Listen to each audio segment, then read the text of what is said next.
մեր երկրում վերջի ժամանակներս հաճախ ենք մենք լսում, որ ուղիղ եթերում հրավիրում ենք հրապարակային բանավեճի։ Հիմա նույնը ես եմ ասում։ Ուղիղ եթերում հրավիրում եմ հրապարակային բանավեճի Վճռաբեկ դատարանի այս դատական ակտը կայացրած բոլոր դատավորներին։ Թող գան եւ փորձեն հիմնավորել, որ տարել են օրենքից, սահմանադրությունից եւ հենց այդ գործի հանգամանքներից բխող անաչառ եւ օբյեկտիվ դատական ակտ։ Հրավիրում եմ հրապարակային բանավեճի Սամվել Սարգսչին առաջադրած մեղադրանքի վերաբերյալ, ով կուզի թող ներկանա, ով ավելի լավ կկարողանա դրան մեր հարցերին պատասխանել, թող ներկանա։ Ուղիղ եթերում մենք կոնկրետ ես պատրաստակամ եմ ցանկացած հարցադրման պատասխանել եւ նրանց տալ հարցադրումներ ու վստահ եմ մեր բնակչությունը, մեր ժողովուրդը,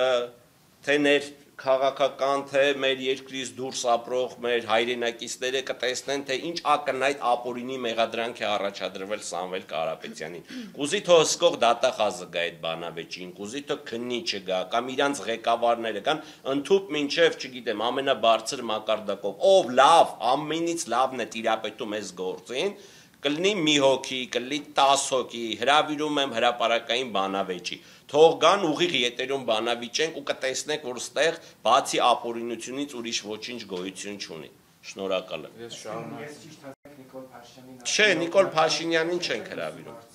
Նիկոլ Փաշինյանի նախկին օգնական Աննա Վարդապետյանին։ Այո, իհարկե, ով լավ տիրապետում է այս գործի հանգամանքներին, որ քննարկման ժամանակ չասեն, այդ մասը լավ չենք նայել, հետո կպատասխանենք կամ հետո գրավոր կանրադառնանք այդ հարցին։ Ես վստահեցնում, եթե մի որևիցե նիստ հրապարակայինորեն իրականացվի դռնբացության պայմաններում, նույնիսկ լրագրողել չլինեն, կողմնակի, անկողմնակալ անձինք լինեն, ես ուղղակի չեմ պատկերացնում, ինչ իրավիճակում են հայտնվելու վարույթի հանրային մասնակիցները, ինչ տպավորությունների տակ ենք հայտնվելու մենք եւ անկողմնակալ դիտորդներ։ Այսինքն այս մասը, որ գաղտնի է, դռնփակ է, չգիտեմ, բոլորը նախազգուշացված են նախաքննական տվյալների հրապարակման, այս պատահական չի։ Այս պատահական չի։ Ակտի վերաբերյալ դատարանի, Վճռաբեկի, տեսեք, գրած է ուսումնասիրելով միջնորդությանը կից դատարան ներկայացված նյութեր։ Ես վստահեցնում եմ դատարան ներկայացված նյութերում որևէ ողջամիտ փաստական տվյալ չկա, որ Սամվել Կարապետյանը